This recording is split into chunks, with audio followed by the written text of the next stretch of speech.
क्या हाल चाल है सबके। वेट, इससे पहले कि आप ये आके कमेंट करो कि सस्ती जिला की वीडियो कॉपी कर ली। देखो, ऐसा बिल्कुल भी नहीं है, बल्कि he copied my video. Let me explain. देखो, जैसा कि हम सबको पता है कि सस्ती एनिमेशन ग्रीन है, which indicates he might be a alien. शाबाश।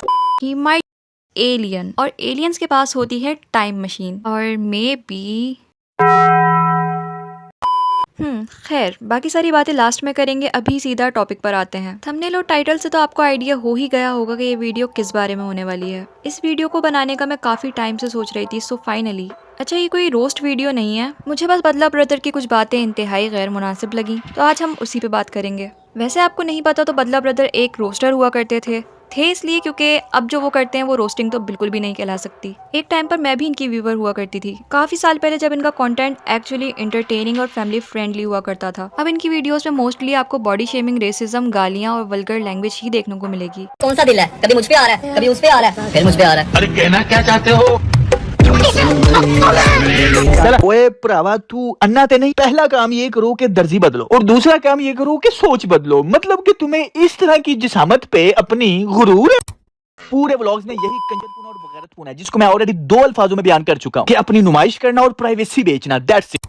ना एक्ट्रेस है लेकिन अपने ही कोठे पे नाच क्यों रही है? क्या एक्ट्रेस बनने के लिए नचने का कोर्स करना जरूरी है? हाँ जी, असल में औरत के अंदर सबसे बड़ी बुनियादी ख्वाहिश एक ही है कि उसे देखा जाए और उसकी तारीफ की जाए। तो मैंने एक्ट्रेस बनना है, मैंने डांसर बनना है, एक्चुअली मैं ये बनना चाहती हूँ, वो बनना चाहती हूँ। ये बनने बुनने का शौक नहीं है। असल में जो बुनियादी ख्वाहिश है वो ये है कि मुझे देखा जाए। ये तो लेटेस्ट न्यूज़ है। और आपको जान के ये हैरानी होगी कि ये एक हाफिज कुरान और मस्जिद में इमाम भी रह चुके हैं। मैं इनकी पास्ट कंट्रोवर्सीज को तो वापस नहीं दोहराऊंगी क्योंकि वो मैटर अब खत्म हो चुका है, लेकिन एक चीज ऐसी है जिसे मैं पॉइंट आउट करना जरूर चाहूंगी। आपस की 1-on-1 लड़ाई में औरतों को घसीटना, ये तो मेरे ख्याल से बिल्कुल भी एक्सेप्टेबल नहीं है। फॉर एग्जाम्पल, जब बदला ब्रदर और डकी भाई की लड़ाई चल रही थी तो उस वक्त बदला ब्रदर ने अरूप जतोई को ड्रैग किया था इस चीज में।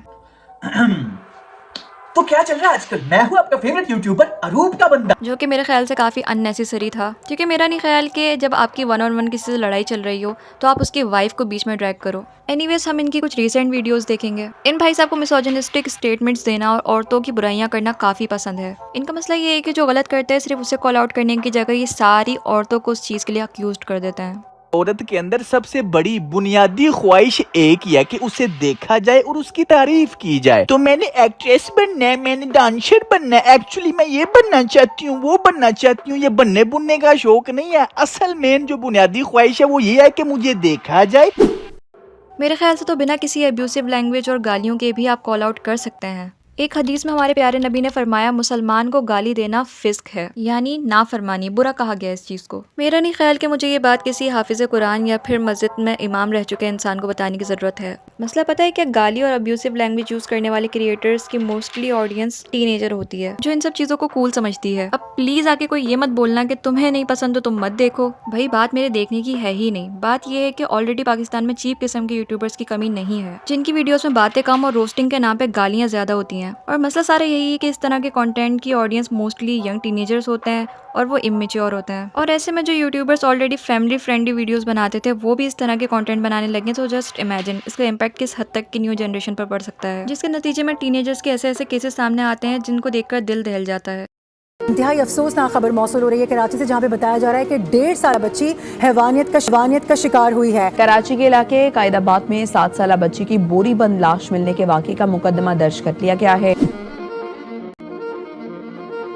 और फिर आगे से लोगों की ऑडेसिटी होती है, कुछ भी गलत होने पर विक्टिम के पेरेंट्स को ही ब्लेम किया जाता है, which is honestly so sad. आजकल टीनेजर्स की क्राइम केसेस की तादाद बहुत तेजी से बढ़ रही है। आपको क्या लगता है कि ये सब शुरू कहाँ से होता होगा? ऑब्वियस सी बात है कि माँ बाप अपने बच्चों को क्राइम की ट्रेनिंग तो देते नहीं होंगे। स्टार्ट एक कंटेंट क्रिएटर की गाली और अब्यूसिव लैंग्वेज सुनने से भी हो सकता है, और ये सब बढ़ते बढ़ते किस हद तक के चला जाता है वी ऑल नो। क्राइम्स तो पहले भी होते थे, लेकिन नई बात यह है कि क्रिमिनल्स अब सिर्फ बड़े नहीं, बच्चे, टीनेजर्स भी हैं। खैर, coming back to these creators, as a creator your responsibility is to spread positivity and good impact. बच्चे तो बहुत जल्दी मुतासिर हो जाते हैं और ये टोटली आप पर है कि आप उन्हें किस तरह से इन्फ्लुएंस करो, पॉजिटिवली या negatively. Hope you choose positively, क्योंकि आपके बच्चों को भी कभी ना कभी यही सोशल मीडिया यूज करना है। और आज की वीडियो यहीं एंड करते हैं, लेकिन उससे पहले आखिर में कुछ बातें करनी थी।